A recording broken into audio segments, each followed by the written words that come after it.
welcome to the Absent-Minded Stitcher. My name is Catherine, and this is my floss tube where we talk about cross-stitching and any kind of making that has to do with that.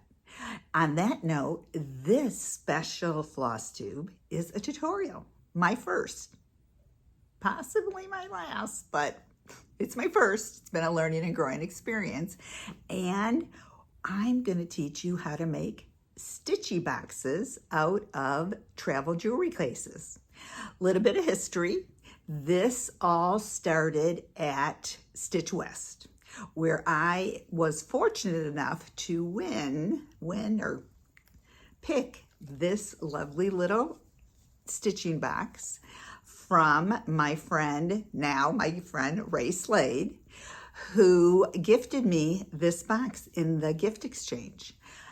And after seeing this wonderful little gift, I'll show you it in a little while, I went over and said, tell me about your stitchy boxes. I was heard through rumor mill that she had an amazing stitchy box, her and her friend. So I'm going to show you those here.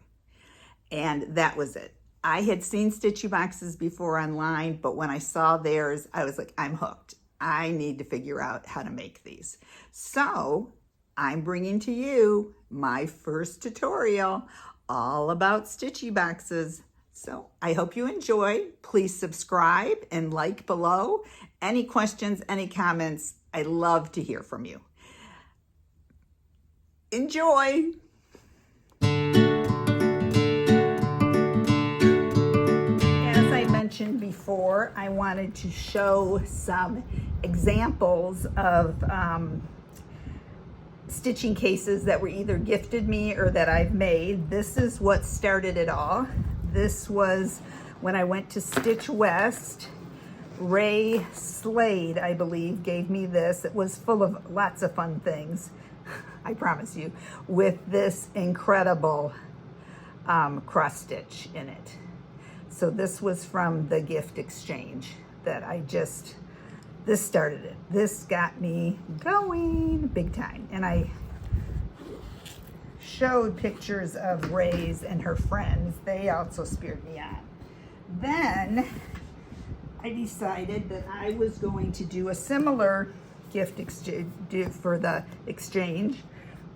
And I made one that looked like this, and I remade it. This is what the first one was that I made.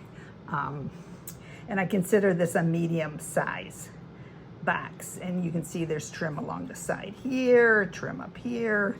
And this is when I first started putting the piping around the inside at the top. Oops. Okay, I made that. Then I got going. I was gonna perfect this. I was gonna figure out the perfect way to make these. So I made this one, which I adore. I love anything for Pride Month. I love rainbows, whatever. So I made this. This was a fat quarter that I bought at Joann's. Everything else, all the other trims are from Hobby Lobby. And then if you notice, what I do different is not only do I do a color back here, but I put magnets behind the poster board to hold needle minders, scissors with magnets on it, anything you would want to stick up there. And again, here is an example of adding trim around the top. So I made that's one. And then this size I consider a medium. This is a large. This I made for a girlfriend of mine who has kitties. So this is some fun cat fabric I got from the quilting website that I'll mention below. This was a fabric from Joann's. This tape is from Hobby Lobby, and then I added these buttons to just add a little decoration. So there's a large. Then I got not too experimental. I had this fabric left from the one I made myself, and I wanted to redo that and just see what I would do. It's similar to the one I made myself. So that's another one. These extra ones, I think I'm gonna do giveaways off my floss tube. Then I started experimenting. Can you tell I get carried away? And I made this. This is the medium size. But what's nice about this one is it has 2 layers. So here's your pocket, there's magnets across here, and if you notice, there's 2 layers. This is either gonna be a giveaway or I'm gonna give it to my niece. Who knows yet. And then I found I had purchased a small box when I did my piece for Stitch West, and I decided, oh, let's do a small. I had never done a small box. I can tell you right now, the large are the easiest, then the mediums, the smalls are a pain. So this is what I made. This was a fat quarter. I believe both of these were fat quarters from Joann's, and these were buttons from Hobby Lobby. I got those 2 buttons for $1.99. Isn't that incredible? And that price is every day. So that's a small. And then, I think this could be my favorite one. I saw this shape box. I wanted a green. I didn't want to pay $17.99, so I purchased this. And I did strawberries. I love this. Again, this is ribbon from Hobby Lobby. I changed it up a little bit and put this twill just cording all around that. And there are magnets behind this. There's a story about that top. There was a major faux pas in that. Maybe I'll explain another day. And then that leads me to the one I'm going to show you that I'm going to make with you today. Right here. This is actually going to be for my sister, and I love it. Oh, this fell down. This is a little needle minder for the back. I love the buttons. This is also quilting fabric that I got off that website. So there are some examples. Let's get into materials. Let's talk about materials. The first thing you're gonna need is a box. This box is off of Amazon. There is a really good distributor that I'll link below that sells these boxes for $9.99, which is a great price. They are limited on colors though. They only have pink, white, and black. There are other people who sell them for more.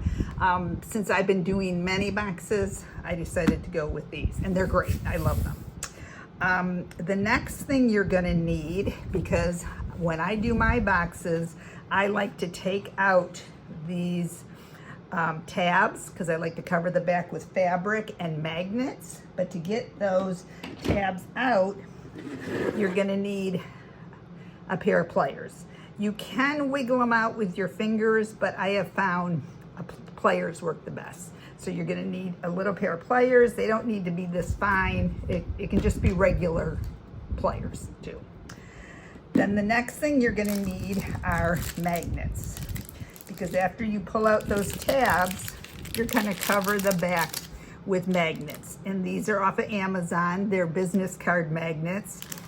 I like to double them up because they're stronger that way. They're not as thick as the magnets that I used to buy for my classroom. I can't find those anymore, but these work well. You're gonna double it up. That way you can put anything magnetic along the back of your stitching case. So after the magnets, we're gonna talk about how we're gonna put our fabric in. So what you're gonna need, I like to use poster board. I am covering the back and the bottom. And when I do the back, I don't put any batting. So I like to use a solid color. Generally, I use white. So this is going to go, I'm gonna use this on the back, then on the back and the bottom. And on the bottom, you're gonna use either batting or felt. Either will work. If you're just gonna do one box, you can buy felt for 25 cents at Hobby Lobby. So you need that.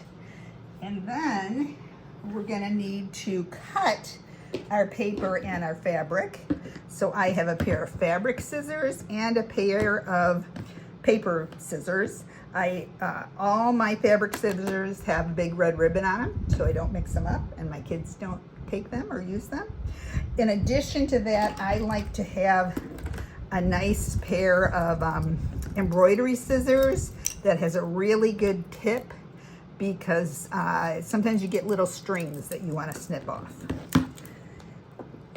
Okay, we're gonna need to mark up our paper and our fabric. So I just use a pencil when I'm marking up the paper on fabric. I like to use friction pens. Generally, I buy these ones that are in the white case, so then I know any white case pen is a friction pen of mine. There's also these I've just discovered. These are friction liners, and I do like these. These mark a little easier on fabric, but it's not a must have. In the video, I did use a Sharpie so that you would be able to see the lines that I made on the fabric. Okay, then we have to talk about how are we gonna attach this. My favorite glue to use is Aleene's Tacky Glue. I've tried other things. This is my favorite.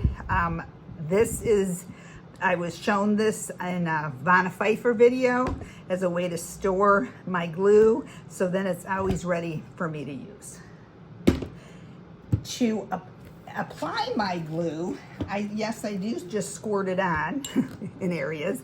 I either use my finger or I use the wet brush. And so I like to use the wet brush to spread it around the backs of my pieces of cardboard before I touch them. So I keep a paper towel handy, so after I take it out of the water, I wipe it off so it's not super wet before I push the glue around. Because of that glue, there is times where you're going to use your fingers to move it around. I would have some wipes handy. It's just the name of the game. You're going to get covered with glue, you're going to need wipes. The other thing I do is I keep a moist sponge handy. So if I have any little dabs of glue I want to wipe up, I use a chopstick to push my fabric under the packet when I want to wrap it over, or when I want to put the top under. The other nice thing about my paintbrush, it has this really great point for pushing in the fabric under the piping. So that leads me to fabric. I purchased my fabric from either Joann's. I buy their fat quarters that are already pre-cut. They're $1.99. Or if there's a fabric I absolutely have to have, I'll buy probably a quarter of a yard. What was nice about these I got off online. These are quilting fabrics I got off of Etsy, and what's nice is they'll sell a fat eighth, and that's more than enough. I love this. I want to make this for a friend who likes cats. This is the coordinating fabric. So I have this fabric, and then I purchased coordinating piping, which I got from Hobby Lobby, and then I have coordinating ribbon or trim that I can use to cover up the little mistakes that I make. Another nice trim that you can use,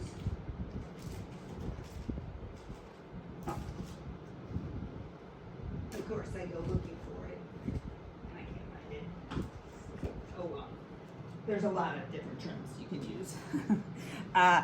The best place I have found to buy them is at Hobby Lobby, and like once every 6 weeks, they have a 40% off sale, and it's a great deal. Even at this price, $2.99, it's a good deal.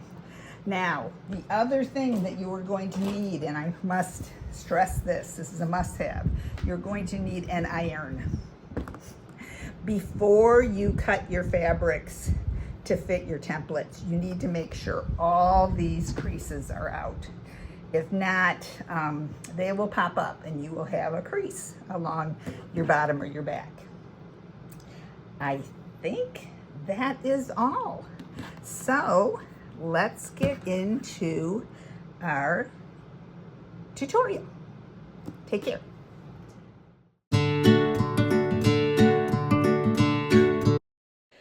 To dismantle your jewelry box, you're going to basically just yank out all the stuff in the bottom. It should come out fairly easily.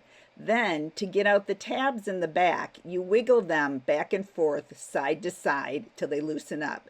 Using pliers will also help.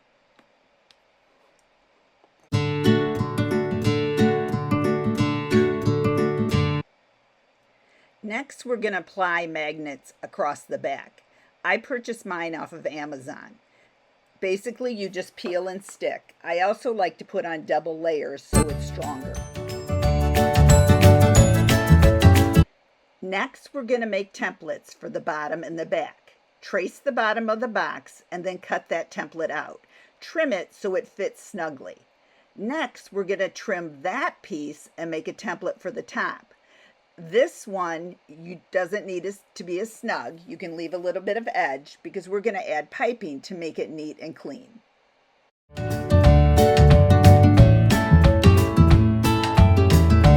Next, we're going to glue the batting and the fabric to the bottom of your template. First, the batting. Spread glue all over the back and use your brush to make a thin layer. Make sure the brush is dry before you start spreading the glue around. Next, you're going to press the template onto your batting and use your scissors to trim around the edge. The next step can get a little messier. First, we're going to trim the fabric to fit the template. I like to trim about 3/4 of an inch to an inch off. Mark it on the fabric and then cut out the fabric to match the template. Now this part can get a little messy, so take your time. You're going to add Aleene's glue all the way around the edge of the template. I then add 2 little puddles in the middle that I use to help wet my fabric as I go along. Slowly pull the fabric down tightly, adding glue as needed, making little curves around the corners. Think of it as wrapping an odd-shaped package. Your fingers are going to get sticky, so make sure that you have wipes handy.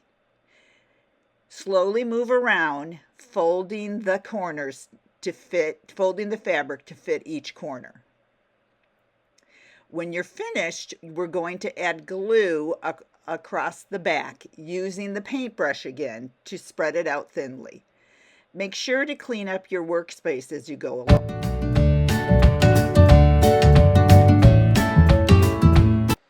Now we need to cut the top template in half. Lay it in the top and mark the top of the pockets.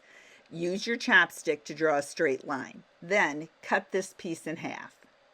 Now we need to cut the fabric to fit these 2 templates. Make sure you line them up so the fabric is going the same way. Trace around each template. I'm marking little areas where I'm going to snip off the corners. Next, lay down the bottom template. Trace around that. Notice the wide space in between the 2 templates. This is where the fabric is going to go fold under the pocket and over the pocket. Next, we're going to cut it out. The first thing I'm going to do is snip the little corners where the edge is that goes under and over the pockets. You don't want a lot of fabric there, or it's hard to slide the fabric under. After you've trimmed your 2 pieces, you're going to glue on the top piece first, just like we did with the batting. Then we're going to add glue around 3 sides of the template with our little puddles and pull the fabric around the edge of the template. Adding glue as needed, just like we did before. Make sure you clean up as you go along. Next, we're going to add piping. This makes a very clean finish. Make sure you cut the piping first to fit the template. Add glue, and then we're going to add the piping. Notice that I snip the corners of the piping as I go along. This allows you to curve easily around the corners. Try to feel the piping against the edge. Flip it over and play with it until the piping looks right. Add glue, and then add that to the top of your box. Now we need to slide that edge under the pocket. Snip off the piping so it's even. Slide the fabric under the pocket. Now we're going to glue the template that goes over the pocket. First, glue it to the fabric, cleaning up as you go along.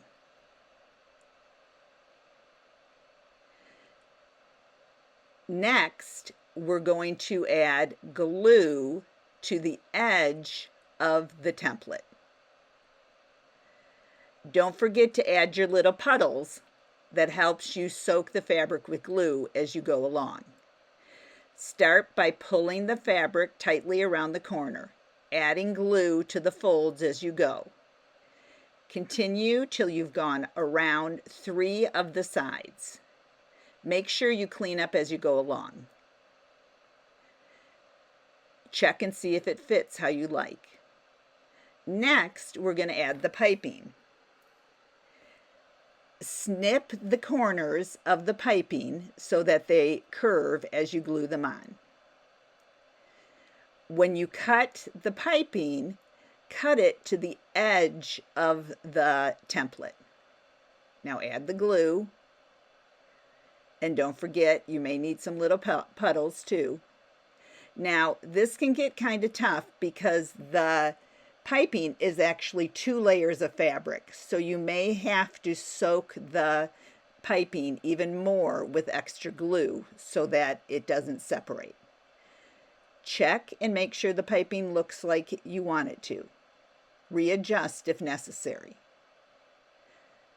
Now we're going to add that template into the top of your box. Use your brush to spread the glue around. Snip off the piping so it matches the edge of the template. Slide it in, and then use your tool. You can use the brush edge like I did, or you can use your chopstick. Clean up the fabric if you need to, if you have any glue on it. Now we're going to glue the edge of the fabric over the edge of the pocket. This can get a little messy, so take your time. Add the glue to the edge of the fabric. Then, starting in the middle, pull the pocket away from the box and slowly flip it over. I add little clips at each step as I glue it under the pocket. When you get to the corners, you'll have to take your chopstick to spread the fabric out evenly under the pocket. Make sure to clip those edges where the fabric goes over the pocket. Notice how I'm using my tool to get all of the fabric nice and smooth. Then I add the final clips. Make sure it's cleaned up. Now we're ready for the fun part. Now I'm going to do the finishing touches. I'm going to use this button ribbon that I get from Hobby Lobby. You can get ribbon on sale at Hobby Lobby about every 6 weeks, 40% off. I wish I had bought 2. First, I already pre-cut this ribbon to fit all the way around before I started. Notice that I cut off one button so I have a little blank space to overlap. I'm going to start gluing in the front of the box. This is the place that won't be seen as much. Add the glue to the box. You could also add the glue to the ribbon instead. I switch depending on what kind of ribbon it is. When you add the ribbon with the buttons, make sure you push it down in between the wall of the case and the fabric. Otherwise, it will stick up too high and get smushed every time you close your box. I like to put clips on the corners. Otherwise, it can buckle and it won't be smooth around the edges. I continue adding glue as I go along. You cannot put clips on the back, so you really need to take care that the two back corners don't buckle.